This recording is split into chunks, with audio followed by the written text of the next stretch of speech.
Bienvenue à la deuxième sortie de l'émission de cette semaine, In Verse. Nous allons intérioriser sous l'intitulé Un message à proclamer. Comme je l'avais tantôt annoncé hier, cette semaine, nous essayons de découvrir la relation qui existe entre l'autel, le sujet de ce trimestre, avec le message des trois anges, le message du moment, le message d'actualité. Apocalypse 14 se focalise sur le triple message que Dieu a envoyé au monde entier pour préparer son retour imminent. Oui, tout de suite après la proclamation du message des trois anges, vient celui qui doit régner pour l'éternité, le Fils de l'homme. Pendant quelques instants, nous allons prêter attention à chaque grain de message de chaque ange ici là. Ange paraît. Jean dit qu'il voit le premier ange. Il vient, il ne marche pas, il ne court pas, mais il vole. Symbole de rapidité et d'urgence. Cela dénote que son message est urgent. Mais c'est normal, parce que tout de suite après la proclamation, c'est l'arrivée du jugement, donc l'arrivée de Jésus pour son second avènement. C'est normal qu'il se presse.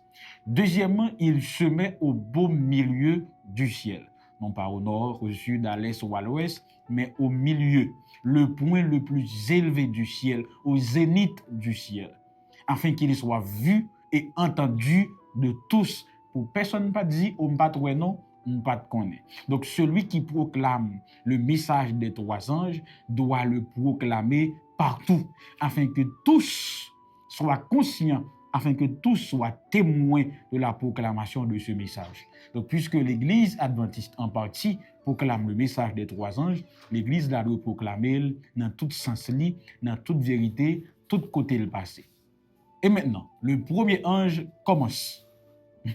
Il commence par une invitation à triple sens ou à triple point. Premièrement, une invitation à craindre Dieu. Ici, la crainte, c'est pas avoir peur de Dieu, mais c'est plutôt vivre consciemment et constamment dans sa présence. Je l'avais dit hier. Donc, il y a un monde qui a une crainte pour bon Dieu, c'est pas un monde qui paie. D'ailleurs, la Bible le dit sciemment que il y a un monde qui paie, pas qu'à un monde qui remet. L'amour pas marcher avec paix. Donc, l'appel à craindre Dieu, c'est l'appel à quoi? D'ailleurs, je me rappelle qu'il y avait le sage Salomon qui disait dans le livre des Proverbes que la crainte de l'Éternel, c'est le commencement de la sagesse, mais c'est également la haine du mal. Donc, celui qui craint Dieu, c'est celui qui aime tout ce que Dieu, lui, il aime. Deuxième point de l'invitation, c'est rendre gloire. Il y a un mot grec qui c'est doxa. D'ailleurs, je crois que dans nos services de culte, les samedis, il y a une partie que nous appelons doxologie. Oui, qui sortit de mot grec ça, qui c'est doxa. Le mot doxa, en réalité, c'est manifester, rendre visible, faire paraître. Donc, quand nous rendons gloire à Dieu, nous manifestons les caractères ou les attributs de Dieu à travers nos chants, nos comportements, notre style de vie, etc. Donc, rendre gloire à Dieu, c'est pas crier gloire à Dieu, mais c'est plutôt dans notre vie nous montrer effectivement que nous appartenons à Dieu. Troisième point de l'invitation, c'est adorer le Créateur. C'est intéressant parce que déjà dans le premier message, nous voyons qu'il y a un rapprochement avec le quatrième commandement du Décalogue. Souviens-toi de celui qui a créé les cieux, la terre, la mer et les sources d'eau pour l'adorer le sabbat. Or, dans le message du premier ange, nous voyons un appel à adorer celui qui a créé les cieux, la terre, la mer et les sources d'eau. Donc il y a ce rapprochement. C'est non seulement adorer qui, mais c'est adorer quand. Il est vrai que la vraie adoration n'est pas qu'à limiter à un jour. Donc le vrai adorateur n'adore pas que le samedi, il adore tous les jours de la semaine, mais il doit adorer le sabbat parce que c'est ce jour que Dieu avait institué dès la création. Rien à faire avec, c'est pas une question de religion, c'est pas une question de groupe ou de peuple, comme certains disent que le sabbat c'est pour les juifs. Bon, donc dans le premier message, le premier ange lance une invitation à craindre Dieu, respecter, une invitation à le glorifier, donc lui faire paraître, une invitation à l'adorer dans le jour qu'il avait lui-même institué de la création. Le second ange vient, encore une annonce. Elle est tombée une fois, elle est tombée deux fois, Babylone la grande. Est-ce que vous saviez que le message que Jean avait reçu, c'est un message eschatologique, donc un message pour la fin des temps. Donc, il serait plus convenable, n'est qu'à dire grammaticalement correct, de dire elle sera tombée, Babylone la grande. Parce que son message, son bail qui peut arriver. Or, c'est pas ça l'idée du texte. C'est elle est tombée dans le passé. Il annonce quelque chose qui va venir, mais dans le passé. Qu'est-ce que cela veut dire? Cela veut dire tout simplement que dans le jugement du ciel, Babylone est déjà tombée. Elle est déjà tombée sous la condamnation de Dieu. Même si nous, elle a pas osé, elle a fait beltifi, elle a attiré les rois de la terre, elle a attiré les habitants de la terre, la condamnation de Babylone est assurée. Elle est déjà condamnée. Donc je reprends, elle est condamnée une fois, elle est condamnée une seconde fois. Donc quand il y a répétition, c'est pour dire que le message est réellement véridique. Elle est tombée une fois, elle est tombée une seconde fois, Babylone la grande, c'est là qui était abreuvé tous les rois de la terre. Maintenant vient le message du troisième ange. D'après les commentaires d'Ellen G. White, dans le message des trois anges, version 2022, page 40, elle dit ceci. La puissance de la proclamation du message du premier et du deuxième ange doit être concentrée dans le message du troisième ange. Comme quoi, le message du troisième ange est plus intensifié que deux premiers messages. Mais qui ça qui gagne de si extraordinaire? Qui ça qui gagne de si intense dans le troisième message là? C'est parce que le troisième message là, c'est un avertissement. Un avertissement que nous sommes capables de qualifier de redoutable. Son message qui concernait le passé, le présent et le futur. L'Hébreu dit qui ça, et je cite, quiconque adore la bête et sa statue, si nous tenons compte de comment Apocalypse a présenté, surtout dans Apocalypse 13, donc le chapitre précédent, ça qui arrive avec image bête là.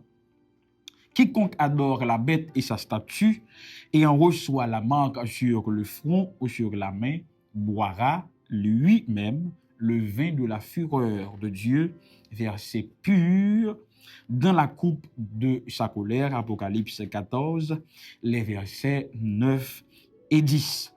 Donc, dans ce passage, nous allons voir que il y a une sorte de mise en garde. Son mise en garde, pas comment me qualifier, mais que nous devons prendre au sérieux. Si nous mettons dans le contexte chapitre précédent, chapitre 13, là, après que certains finissent recevoir Macbeth, là, il y a d'autres qui persécutés, qui mourent, les saints qui gardent les commandements de Dieu et la foi de Jésus. Vient le message des trois anges, côté il dit, si on moun adore bête là avec image li, on moun qui adore statue, qui recevoir un marque sous front ou bien sous main droite li, m'pa dit so prend c'est pas mais ou déjà connaît qui ça va prendre, va boire dans coupe colère bon Dieu qui verse sans mélange. Ce que vous ne savez pas, c'est que cette image est très forte en symbole. Parce que déjà la Bible te parlé de une coupe. Première fois que il parler dans coupe, c'est dans l'Ancien Testament, il parlait de une coupe qui est capable de couper, l'aime dit coupe qui est capable de mélanger. Plus tard, nous aurons la coupe, la Sainte Seine, la coupe instituée par Jésus, que nous pourrons comprendre qu'il y a la coupe de la grâce. Donc Jésus, par son sacrifice, par la Sainte Seine, libère nous la coupe de la grâce.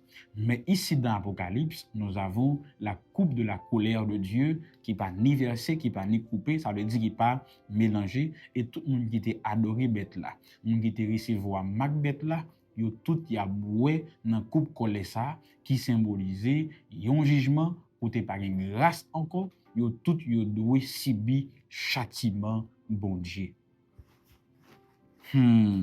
C'est pour cela, le message du troisième ange, nous dit Ellen G. White, est la vérité présente. Ce message doit être diffusé avec une grande clarté et une grande puissance. Aucune théorie et aucun sophisme humain ne doivent l'obscurcir. Le sabbat doit être proclamé comme en tant que mémorial de la création de Dieu. Et je lis le dernier commentaire. L'ensemble de l'évangile est inclus dans le message du troisième ange. Dans tous nos efforts, la vérité doit être présentée telle qu'elle est en Jésus. Dans la prédication de la parole, la première et la plus importante chose consiste à fondre et à se soumettre l'âme en présentant le Seigneur Jésus-Christ en tant que sauveur qui pardonne les péchés. Nous devons présenter le message des trois anges, que ce soit le premier, l'invitation, adoration, crainte et puis glorification.